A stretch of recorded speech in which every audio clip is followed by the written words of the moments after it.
Wow, good afternoon YouTube. Welcome back to the channel. You can say my name's Dan, and today basically we've got a very small 6x3 piece of the Spalted Beech, which was delivered to me last week.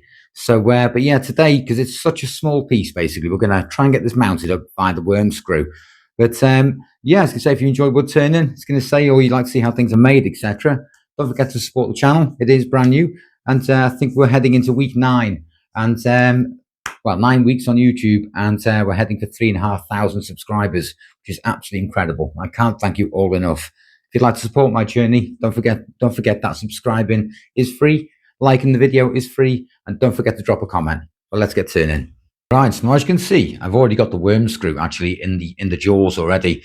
I have marked the piece dead center basically, so I can end up with a nice piece, which is well mounted basically. So what I've got here, I've got an 8mm drill bit, and we're just going to go in and we're just going to make a nice little guide hole really, so we can get that mounted to the lathe basically. I don't want to start going off course, so I'm going to take a nice slow, insertion there really, and we're going to get this mounted. Right, so as you can see, I've got the 6x3 piece actually on the lathe, and it's mounted via the worm screw. I have brought the tailstock up for an extra bit of stability, really, and a bit more support. But today, as I can say, we're going to start off on the 3/8 bowl gouge. Now, what I'd like to do initially is basically try and get this into some kind of shape, some kind of form.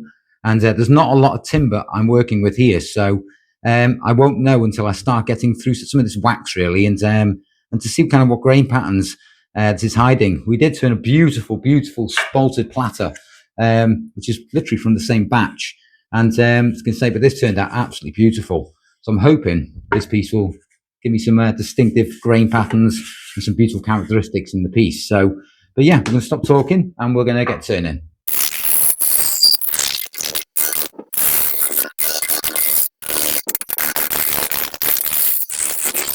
Right, so as you can see, some of these grain patterns are starting to come through already.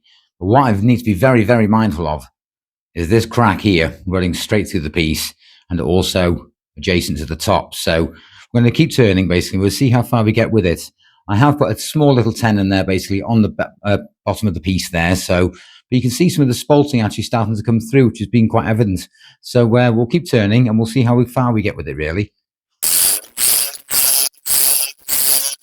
Right, now as you can see, I've got these mindful cracks to be aware of really. I've just filled them with some CA glue, some Gorilla Glue actually, just to give it a bit more support. So what I'd like to do next is I've got the tenon here, but what I'd like to do is just make that a little bit smaller and put a dovetail on there. So I've got a nice firm grip when I actually return it back to the jaws. And one way I'm going to do that, I'm just going to take a piece of carbide, square tip carbide. I'm going to knock this back down to a manageable size. We'll put the dovetail on. We're running about 1,000 revs here at the moment. So, but yeah, it's going to say it's, hopefully we'll turn it into a nice practical little pot.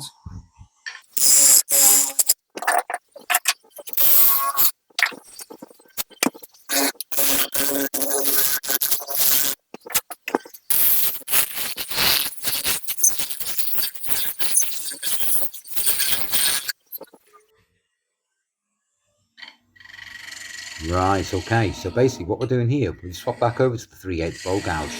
I've been very, very gentle at this point because basically it's a very dry and quite a brittle piece of spalted beech. And as you can see, I'm just working towards that guide hole, trying to remove it basically because I don't want it to become too problematic as I'm removing a lot of the timber. So basically, as I said, I'm using the 3/8. I will swap over to the 1/2 inch bowl gouge so I can remove a bit more material. But at the moment, I'm being very, very mindful of that guide hole, and obviously the crack from the outside. I'm not sure at this point whether or not they're actually running into the pot itself, but we will find out.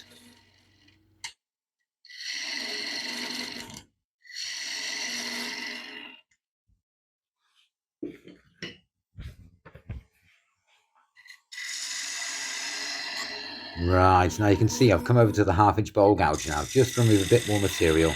We're coming back to the bottom end of that guide hole, so it's not being too aggressive, but want to be precise enough to remove enough timber just to basically get rid of that guide hole.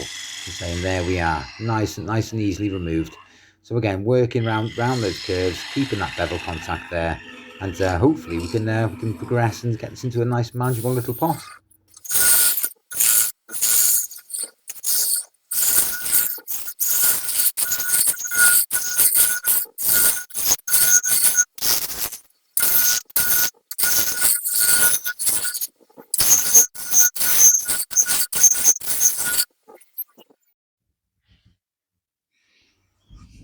Right, now as you can see, I've stopped here, and basically I've created a nice little depth here.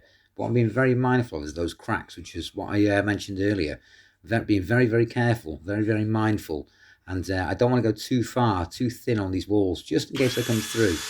As you can see, I'm starting the sanding process. I'm working on the outside, running it up to 80 grit, through to 120, up to 240, and hopefully get a nice, clean, smooth finish to the bowl. Working on the inside, being very, very gentle, not adding too much pressure with the drill driver, and cleaning at the bottom so we end up with that nice, smooth finish.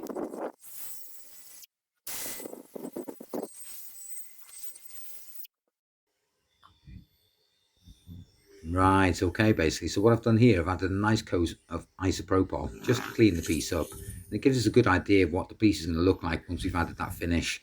And the finish I've used today is pure tung oil from Furniture Clinic. I think it provides a beautiful shine, a beautiful sheen to the piece, basically. And being mindful, this is only a 6x3 bowl. And it could be used as a keepsake bowl, a key bowl, or just a decorative piece. Now, I think the cracks in this piece actually add a bit of character and add to the design of the bowl. And like I said, just take it off the chuck here. I'm going to take a good look at it. And yeah, I think it's turned out very, very well.